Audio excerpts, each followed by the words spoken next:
মালদার মানিকচকের মথুরাপুরে নদী ভাঙন প্রতিরোধের কাজের মান নিয়ে বচসায় জড়ালেন স্থানীয় দুই পক্ষ, যাকে কেন্দ্র করে তৈরি হলো ধুন্ধুমার পরিস্থিতি নিয়ন্ত্রণে আনলো পুলিশ। বুধবার এই ঘটনাকে ঘিরে ব্যাপক উত্তেজনা তৈরি হয় মথুরাপুর শঙ্করটোলা এলাকায়। উল্লেখ্য, গত সোমবার ভোররাতে হঠাৎ করে মানিকচকের মথুরাপুর শঙ্করটোলা ফুলহর নদীর ঘাটে ভয়াবহ ভাঙন হয়।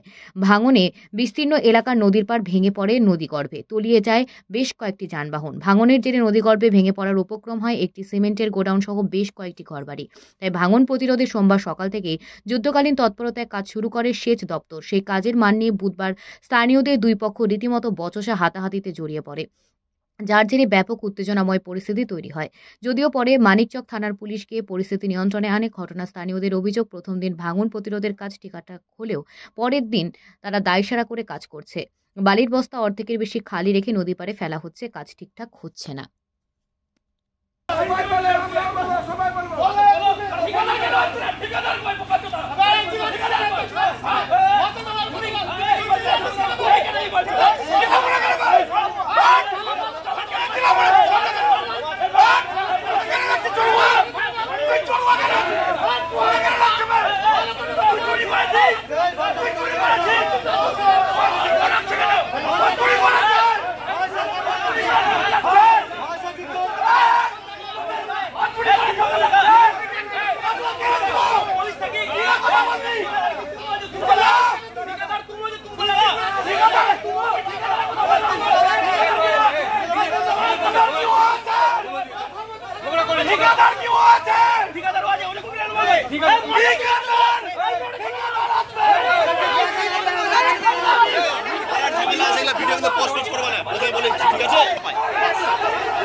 প্রথম শুরুর দিন গ্রামের লোকের চাপের জন্য খুব ভালো কাজ হচ্ছে। ইদানিং দুদিন থেকে এত নিম্নমানের কাজ হচ্ছে, আমরা রীতিমতো এখানে এসে আন্দোলন করছি, ঝগড়া করছি, বলার পরে তারপরে বস্তাগুলো ভালো করে ভরা হচ্ছে, নাহলে 70% বস্তা ফাঁকা রেখে সেলাই করে দিয়ে ফেলে দেওয়া হচ্ছে জলের তলে। বেশিরভাগ বস্তাগুলো হচ্ছে ফাটা, ছিদ্র, পচা বস্তাগুলো। কেন করছে এরকম? আমরা কি করে বলবো? সবাই নিজের পকেটে কি করে টাকা ঢুকবে, কি করে দালালি করবে, কি করে কাটমানি খাবে, এই জিনিসগুলো চলে আসছে, আর কিছু। কেউ কি আছে এলাকার কেউ যুক্ত এর সঙ্গে? অনেকেই আছে, কার নাম বলবো কার নাম বলবো না। ঝামেলা হবে, ঝগড়া হবে, প্রাণের হুমকি দিবে, অনেক কিছু ব্যাপার হবে। তাই জন্য আমরা এখানে এসে এইটুকুই বলতে চাইছি, কাজ যেন ভালো হোক। আমাদের 1 টাকা দরকার নেই, কোনো কিছু দরকার নেই। আমরা চাই কাজ ভালো হোক, সমাজের লোক বাঁচুক। কালকে যদি বন্যা হয় পুরো মথুরাপুর ভেসে যাবে। এখন কি কাজ ভালো হচ্ছে? এখন তো বলার পরে কাজ ভালো হচ্ছে, আবার যদি সরে যায় আবার কাজ খারাপ হবে। কি নাম আপনার? আমার নাম মোহাম্মদ সোহেল খান। সব নিজের নিজের ধান দেয়। ডিলের বস্তাগুলো দেখতে পাচ্ছ না? আগেকার বস্তা বলার পরে চলছে ঠিকঠাক করে।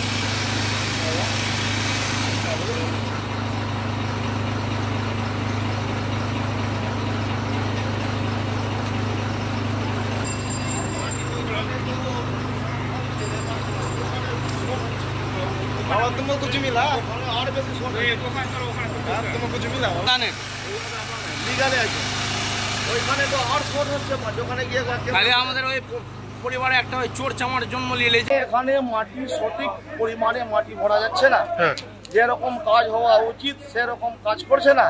কিছু বলতে গেলে হঠাৎ করে ঝগড়া লাগিয়ে দেয় যে আমরা কাজ ঠিক করছি। এখন আমাদের গ্রামের ব্যাপার আছে, এই যদি বন্যাতে যদি গ্রাম কেটে যায় কোনো রকম, তাহলে লোকজন সব কোথায় যাবে? কেন করছেন এরকম সঠিকভাবে কাজ? কি জানি ওরা সব কি করছে না করছে, ওরাই বলতে পারে। আমরা বলতে গেলে, কোনো বিবাদ করতে গেলে আমাদের উপরে চেঁচিয়ে উঠে। পরিকল্পনা মনে হয় তাই হচ্ছে। কি পরিকল্পনা দেখছেন? মনে হচ্ছে যে মাটিটা কম ভরবে, কারণ ওদের একটু ফলনটা বাড়বে, ওই মানে ওইগুলো সব দিয়ে এগুলো সব একটা চক্রান্ত করলে মানুষ উপরে চেঁচিয়ে ওঠে। কি দাবি রাখছেন আপনারা? আমরা দাবি রাখছি যে সঠিকভাবে কাজ করা হোক, যাতে শুধু এটা আমাদের পাঠানপাড়া গ্রাম না, এর পার্শ্ববর্তী শঙ্করতলা, বাজার পাড়া, গোয়ালপাড়া সব গ্রাম আছে। আমাদের পুরোটা মথুরাপুর অঞ্চলটাই যদি এই বাঁধটা কেটে যায়, পুরোটাই আমাদের অসুবিধা ভোগ করতে হবে। কি নাম আপনার? আমার নাম শেখ রাহুল।